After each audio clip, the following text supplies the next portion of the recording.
Salam, hər vaxtınız xeyir olsun dəyərli 102 xəbər info və inform xəbər TV izləyiciləri. Bildiyiniz kimi Ağcabədi rayonunun Qaradolaq kəndindəyik. Və bələdiyyə binası önündəyik. Çox təəssüf ki, saat 15:23 olmana baxmayaraq bələdiyyə binasında heç kim yoxdur. Biz kəndə ilk girişimizdə bələdiyyəni tapmaq, onunla əlaqə yaratmağa çalışdıq.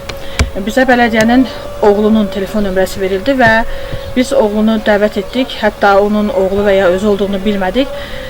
Çox necə deyirlər, hörmətsizcəsinə bir qarşılaşma ilə rastlaşdıq və bir məqamı xüsusi qeyd edim ki, kəndin girəcəyində bir mağaza var, tikinti materialları mağazasıdır və o arxın üzərində tikilmiş bir mağazadır.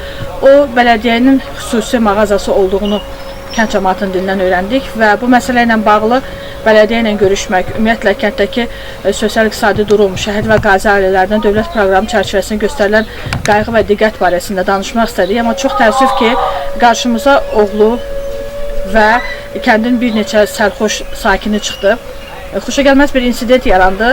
Təbii ki, biz özümüzü, səbrimizi qoruduq və bu münaqişəyə bir müdaxilə etmədik və qarşılıq vermədik. Amma mənim üçün qaranlıq qalan bir çox məqamlar var bu kənddə.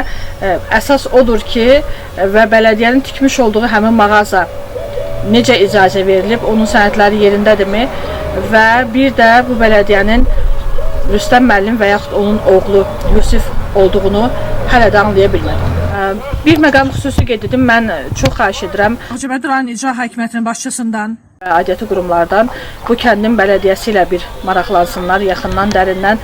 Qaradolaq kənd bələdiyyəsinin o tikintini hansı sənədlər əsasında tikdiyini biz öyrənə bilmədik, aidiyyatı qurumlar öyrənsin və bələdiyyə gördüyünüz kimi bir daha baxın, iş saatı yerində tapılmır. Eşitdiyimizə görə dedilər biraz xəstədir, amma kənd sakinlərlə danışıqda belə məlum oldu ki, bir il ərzində bələdiyyəni bir və ya iki dəfə görürlər. Çox maraqlıdır. Əgər bu bələdiyyə öz yerində oturmursa, o zaman dövlət tərəfindən niyə bu binalar ayrılır və niyə o kreslolar ayrılır? 102 xəbər info və inform xəbər TV'nin rəhbəri Azər Xudayaroğlu, müxbir Nəzakət Kamal qızı, operator Seymur Sahiboğlu. Ağcabədi Qaradolaq kəndi.